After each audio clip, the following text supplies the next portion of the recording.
We feel the best when we're not self-conscious. So we're fully lost ourselves in the moment, and that's when we ultimately perform at our best.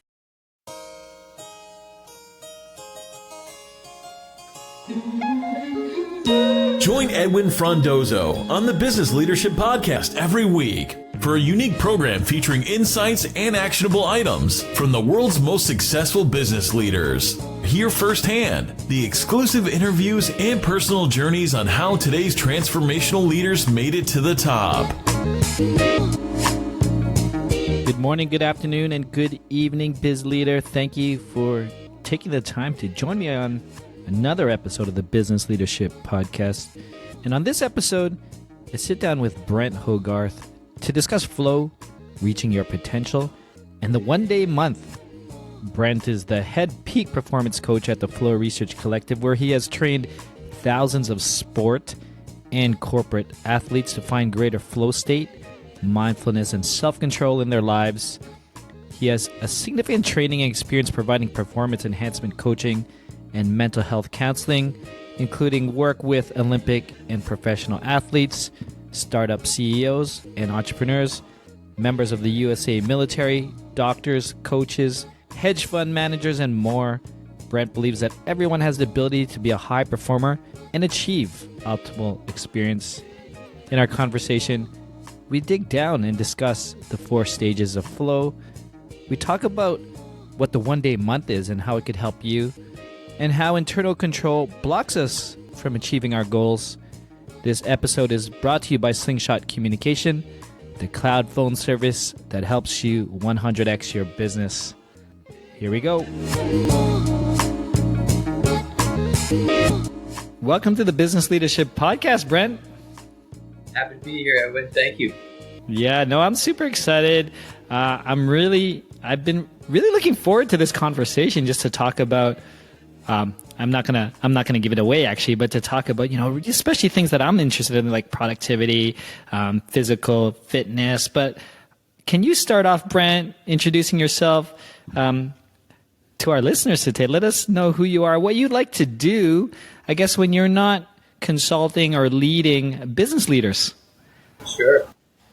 Well, I just finished a crazy 100-mile run, climbing from the base to the top of Whistler and then the base to the top of Blackcomb 2 days in a row. I didn't sleep for 2 days. So I don't know if you call that fun, but it was definitely a meaningful challenge and something that stretched me and ultimately put me into flow state, Edwin. It was the first time for me doing an ultra, and I didn't fucking sleep for 2 days straight. And I was in the mountains by myself, holding bear mace. Trees were transforming into prehistoric creatures, and I was hallucinating. It was one hell of a wild ride, and ultimately, I guess what's fun for me to summarize is something that the founder of flow theory, which I'm all about, Csikszentmihalyi, spoke about how the most meaningful moments in our lives are those times that stretch us, that are those big challenges that require all of our attention and all of our skills. So yeah, what's fun for me is being engaged, whether it's playing basketball. I'm a big basketball guy still here in Vancouver, Canada, where I live, skiing, doing these ultra runs, and yeah, coaching. That's, I think ultimately it comes down to finding problems that I'm interested, learning how to solve them, and being engaged. So that's a little bit what's fun for me. Yeah, no, and we'll hold the thought on flow state, because I definitely. Sure. I'm super excited about that, but I just want to revisit and emphasize and to repeat, you did 100-mile ultra marathon in the mountains in the West Coast in BC. And for those who are wondering, a marathon is 26 miles. I've done marathons. Brent, this is 4 marathons in a row?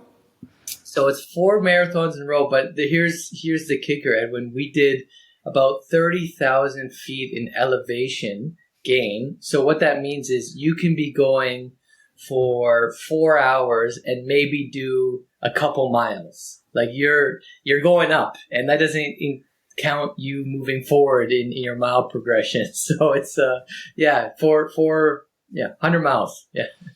Oh my gosh. I guess I wonder if there's like a calculation that would calculate that mileage, the upwards mileage, because then you would have probably done 120 miles, right? Like if they actually calculated the lift, right? Yeah, it was wild. And I would say the most meaningful time for me wasn't at the end of it. It was my ankle was busted at one point, climbing up, just pulling myself up with the poles and my bracing every step down for my ankle. It was that, and then in the blistering heat, climbing up my last ascent of Whistler, and it was the emotional release at the very top, which was, I was maybe 3/4 through the run. That was the most meaningful time, and it kind of tracks back to what we'll talk about with flow. But flow, that optimal state when we're absorbed, it only arises after we say yes to the fight, when we kind of first take on the struggle. And that was the biggest struggle, the biggest challenge for me, and it produced the biggest reward. And I think that's what it's all about. That's amazing. Thank you for sharing. Congratulations on that feat. I did follow you along on Instagram as you shared as you took off, and I was just imagining myself like, Brent is crazy. but that's amazing. I do have aspirations to do that, but I don't know if my body can take it. But definitely running is still in my game, and definitely in my ecosystem as well. So I want to circle back to that, Brent, especially when we talk about flow state, and this is something you hear about now, and maybe it's a raise because of the raise of consciousness or whatever society. But how would you describe what flow state is to those who are maybe hearing this term for the first time? Yeah. So flow is often defined as kind of when we feel and perform at our best. We could think about it as those moments where our attention just becomes completely absorbed in the task at hand. So that could be gardening, that could be playing a sport, that could be coding, that could be in a deep, meaningful conversation. It's essentially when we just become completely absorbed and engaged in what we're doing. And why that's important is, one, we transcend our sense of who we are, right? We feel the best when we're not self-conscious. So we're fully lost ourselves in the moment. And that's when we ultimately perform at our best, right? That's when we have a massive boost in creativity and productivity and really a sense of well-being. So I would think of flow simply as those moments where we have complete absorption and engagement in a task at hand. And another very simple definition I'll often share is that flow is order in consciousness. So when you think about today, especially in industry where change is occurring so rapidly, and where all of our fields are so complex now, and we're working so hard with COVID, with everything that's unfolding, it's a very chaotic world. So in flow state, what happens is our consciousness itself shifts from a state of chaos, of entropy, to one of order. And that's really, I think, the benefits to leaders, to people in tech, to anyone, is that it's not only the creativity, the boost in productivity and well-being, but it's the sense of feeling in harmony. In the Tao Te Ching, Lao Tzu talks about this state called Wu Wei. I'm sure you've heard of it. It's that state of action through non-action. So it's this effortless state because there's order in it. We don't have to question ourselves. We're not unsure if we're going in the right direction. There's this sense of order and ease and really trust, so that we can surrender to the moment. So I know I said a lot there, but I think order and consciousness defines it well. No, it's great, and I appreciate the definition and the explanation. But for as you were talking, Brent, I maybe never had a definition for it. I'm a snowboarder. I taught snowboarding many years ago, but I remember that snowboarding was an escape for me because it quieted my mind in the sense that I was in the moment. If you lose moment, if you're going down an aggressive trail or maybe something that is maybe beyond your capacity, and if you stop thinking about, or if you start thinking about what you had for lunch or the conversation you had with your girlfriend, I mean, you're probably going to fall and hurt yourself, right? But is that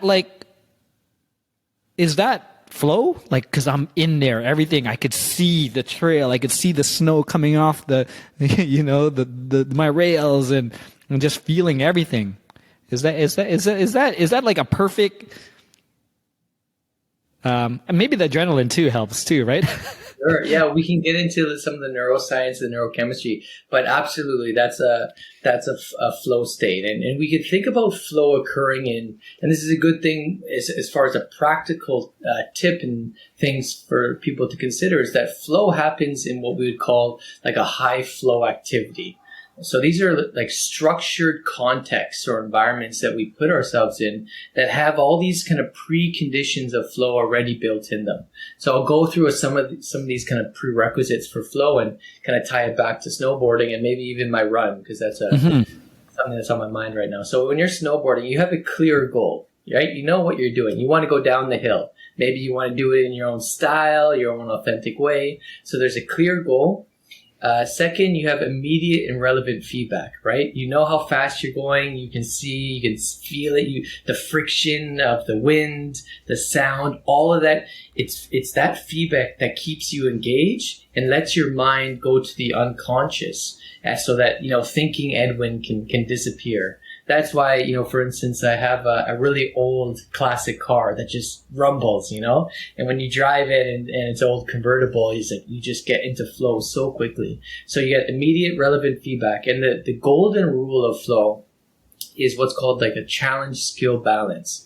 So I'm sure when you're snowboarding, maybe it takes a couple runs, but you will start to kind of bring your best skills to the run. Again, maybe you're doing some unique tricks or going through the trees a little bit or what have you. And so when your skills are being maximized and you're taking on kind of the biggest challenges you can, that's when your attention, like you said, has to be completely absorbed and wrapped in what you're doing, or else you're going to fall flat on your face. So those are a few of the prerequisites. We can go into more of them, but absolutely flow snowboarding is a great high flow activity. Yeah. So I guess for me, and I'm curious, when we talk about flow and a lot of the examples and what I read about out there is, it seems to be always linked to high adrenaline, high risk activities. But you did mention earlier that you can get into a flow state if you're doing something simple as well, like washing the dishes. And so are there any tips in terms of like really doing that? Because that's maybe not a fun activity for a lot of people, right? Yeah. It's a great point. So we can think about flow as like a micro flow state and a macro flow state. So that macro flow state, maybe you snowboarding, me doing this 100-mile run, you can think of like mystical, spiritual peak moments. That's a macro flow state. But in our day-to-day life, the goal really is, and it tends to be a little bit more actionable, is how do we find these little micro moments of flow? So this is when we have those three prerequisites. I talked about clear goal, feedback, challenge, skill, balance. We have a sense of maybe there's some risk involved, but not a huge risk like snowboarding.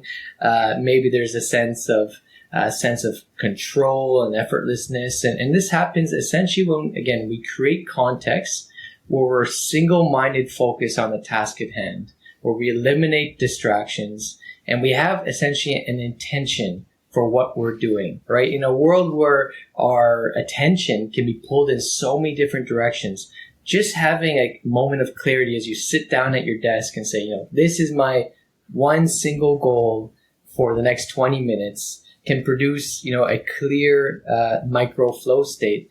And the more and more micro flow we get, we open up the opportunity to experience macro flow. And to give another map and model for listeners, it's important to think about flow as not like this on and off switch. It's not as if Edwin or Brent just start snowboarding and right away we step into flow. You can think about it as a 4-stage process. Have you heard about this kind of 4 stages of flow before? No, I haven't. No? Okay. Cool. This is great. So the first stage is the struggle stage. So this again is like, we got to say yes to the fight, whether it's snowboarding, going up the chairlift, the anxiety coming up, whether it's sitting down at a task to start your day and being overloaded by all that you need to put together. We got to say yes to this, to fight, and have a little bit of grit, right? Willingness to stay in the struggle. The second stage of flow is the release stage. So this is after we've primed the brain with and kind of overloaded it with the task we're taking on. Cortisol shot up. It's like, okay, let's release. Let's step away from the task at hand, do some breath work, a walk around the block, essentially let the unconscious process everything we've been preparing to take on with this task. Sometimes I think even going up in the chairlift is like a nice release to start the day. And then we come back to the task. Maybe that's you buckling up your snowboard, going down the run, and that's now you're primed for flow. You've struggled, you're prepared, you've released, you allowed your nervous system to reset, and now you can get optimally engaged in that task, find flow.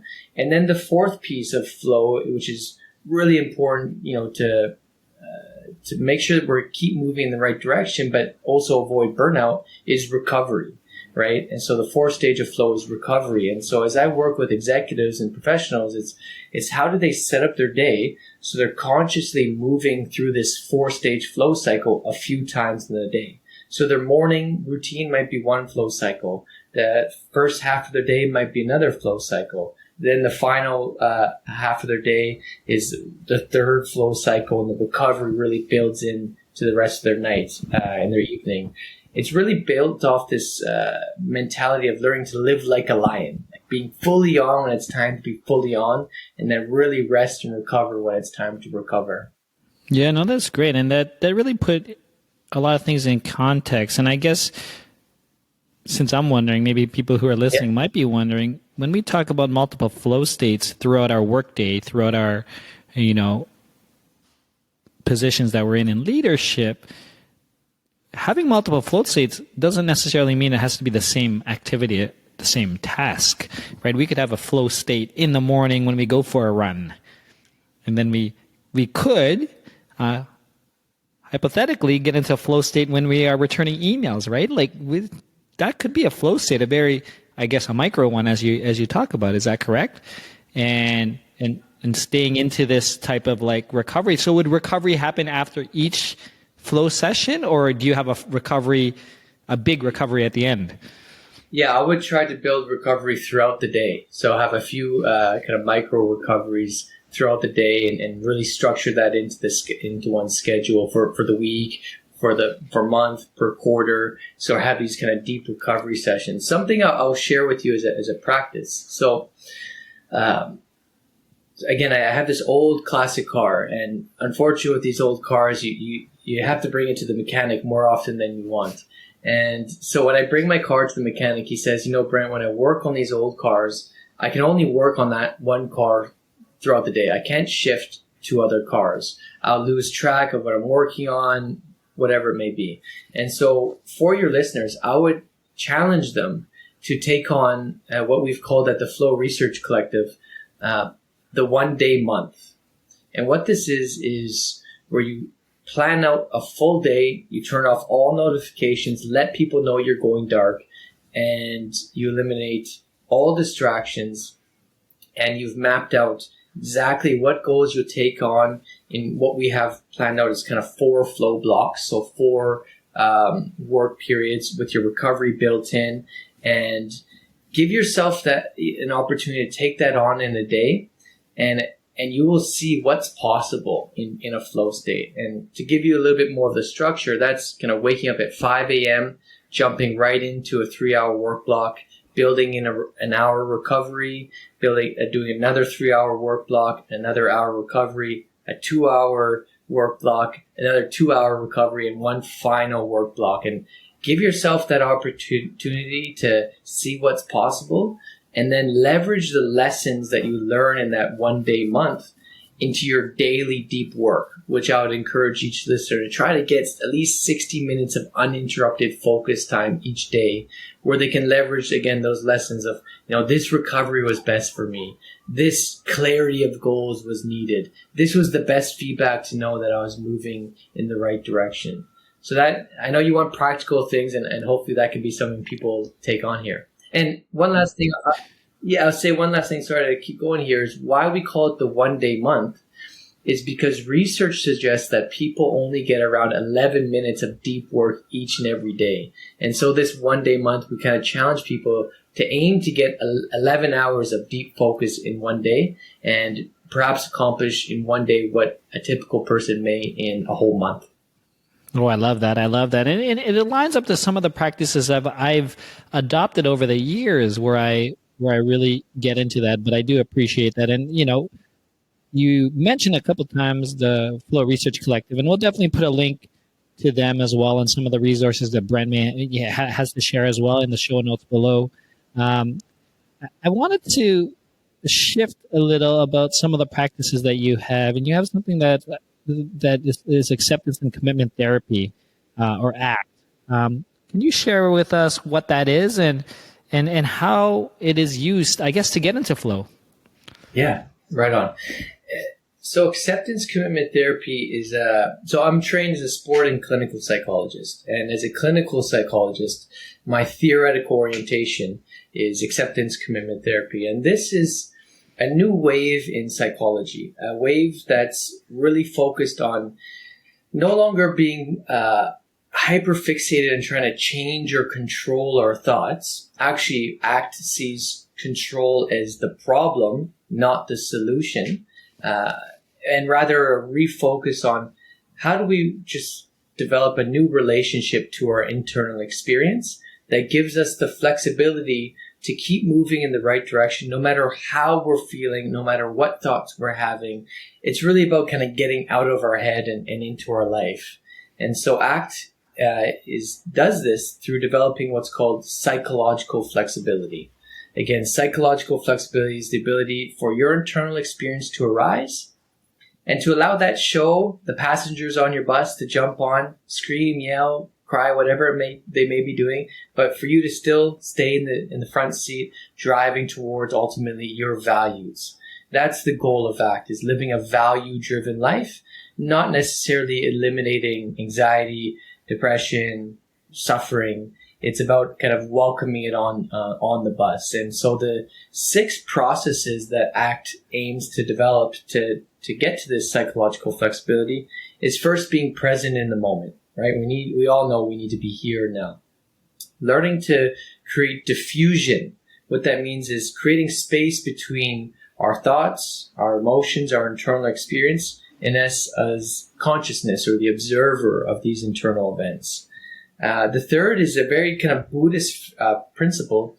It's identifying with a sense of who we are. That's a process. That's almost like the context in which our thoughts arise, not the contents. So not identifying overly with, labels or identifications of how we could describe ourselves or even our history. And I'll give you a personal experience of what this self as context can look like. And this actually changed my life. So, backstory, I was an out of control youth. It makes sense how I end up in ultra marathons. And after college, I went to India and I was living in a Buddhist monastery. And at that point in my life, this is a long time ago, probably 15 years, I think I was seeking self-acceptance. End of a breakup, a bunch of things, typically pain causes change. And in meditation, I realized that part of me I was seeking to accept was a thought, was an idea, was my ego.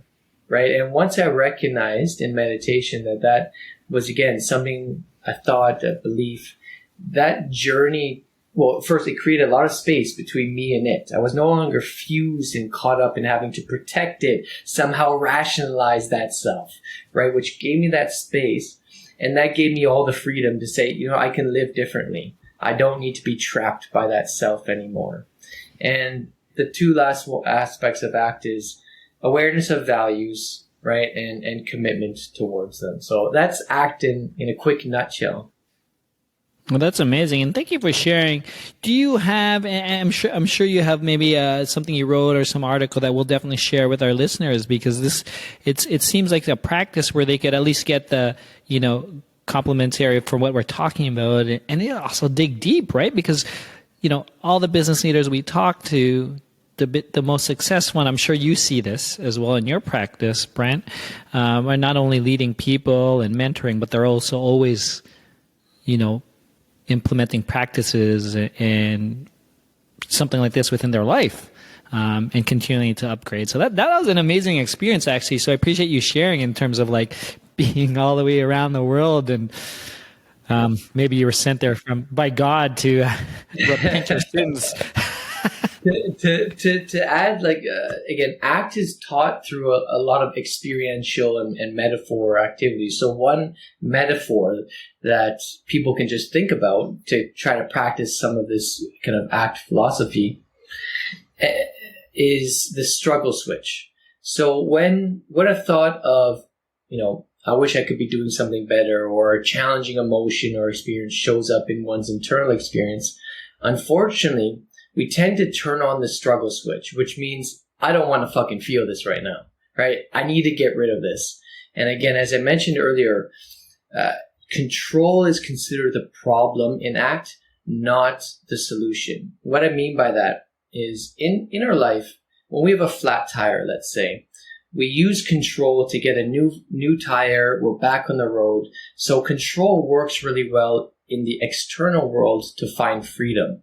Just like all the processes, bureaucracy, all this control works well in the external world to find some flow.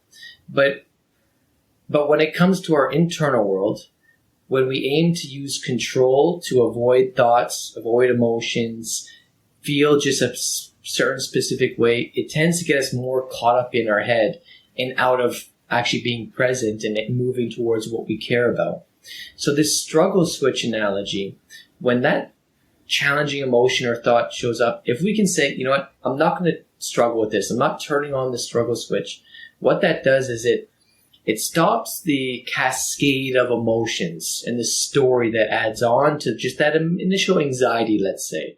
And it allows that anxiety to be there and to shift and to move so much more quickly than if we were to struggle and not want it to be there. They call it kind of befriending your demons in Buddhism. And so that's just one little metaphor. We can go into a bunch more, and I can definitely link some on the show notes to learn how to kind of practice ACT in our everyday life.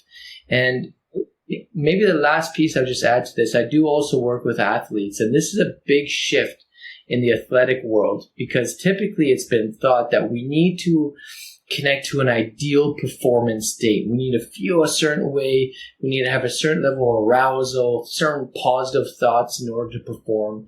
But what more recent research has shown is when we have that belief we need this ideal performance state, what happens is there's this ironic process where we're now seeking for threats. We're now hyper self-focused, which pulls us out of what's a task-relevant focus. So getting out of that world completely and just saying, okay, what are the values I'm moving towards right now? Practicing being able to hold whatever shows up tends to be a lot more functional as an approach to flow. Yeah, that's amazing. It's so much to think about in terms of that, and I'm sure as you coach and work with other business leaders, executives, you try to get rid of this analyzing as well, right? And get into these little practical things that are simple, and then stack on that as well, right? Because it's an ongoing practice. This flow state, this self development, this journey to self-actualization. Like, not to get too deep, but I think it's something that you just don't, like you said, turn on and turn off as a flow state. It's just something that we continue to work on. And I know, Brent, I feel like you and I could have multiple shows on this anyways, but I'm curious for yourself, all this experiences that you've been putting yourself through. I'm sure it's a practice to also implement what you teach. So what are the things that you are currently, I want to, for lack of a better word, struggling, but what are you looking to improve within your business, within your practice, your personal practice, that will continue to help, build other leaders, and get other athletes to get into this flow state? Like, what's your focus? Yeah. Great question. So firstly, I would say that a lot of my focus has been understanding what is my vision and mission as a professional and in my career. And at this point in my life, it's to solve the mental health crisis, or at least help in solving the mental health crisis through improving the way that people work. Abraham Maslow had this vision that the most highest leverage place we can make an impact to create a thriving society is within the workplace. And that in and of itself, kind of understanding, defining, feeling connected to that, recognizing the values that lead me towards that has been a big part of my focus. And every day, my flow routine is quite simple. I have a meditation room. It's an office that I clear out when I'm not working in it. And I start off every day. I have a little bit of an altar space, and I do a few kind of prostrations, like little bows of honoring the symbols I have on this little altar. It's a great practice that I encourage others to do. So humbling myself to that mission, to that vision, and sitting in meditation. I have a very simple meditation practice. It's simply the art of doing absolutely fucking nothing. And I like it. Sitting, closing my eyes and observing what's there with that acceptance and embracing it. So 20 minutes meditation in the morning is my aim. And then, again, I'm coming off this 100 mile run. So my exercise is a little lighter. Ski season is going to start now. So that's going to be a big part of for me, exercise, it always has to be revolved around a goal, right? So for me, it's really doing some backcountry skiing this year. So my training is really around building leg strength, getting my equipment ready to do some kind of big backcountry skis this winter. But to go specific to work, what I'm focused on is really building systems and processes to create team flow. That's my number one goal. Is how do I create the conditions so that teams can enter flow? As we know, the world is changing so quickly, and teams allow us to do what we can't do on our own.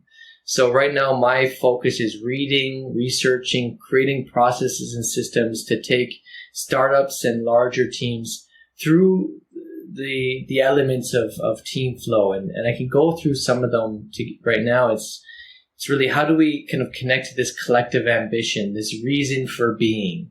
So creating a lot of workshops, activities for teams to feel this collective ambition, having them aim to high, hard, challenging goals, having to make sure that each individual goal lines up to the high, hard team goal. And I can go on and on about open communication, safety, but that's really my focus work-wise is creating the conditions for team flow to emerge.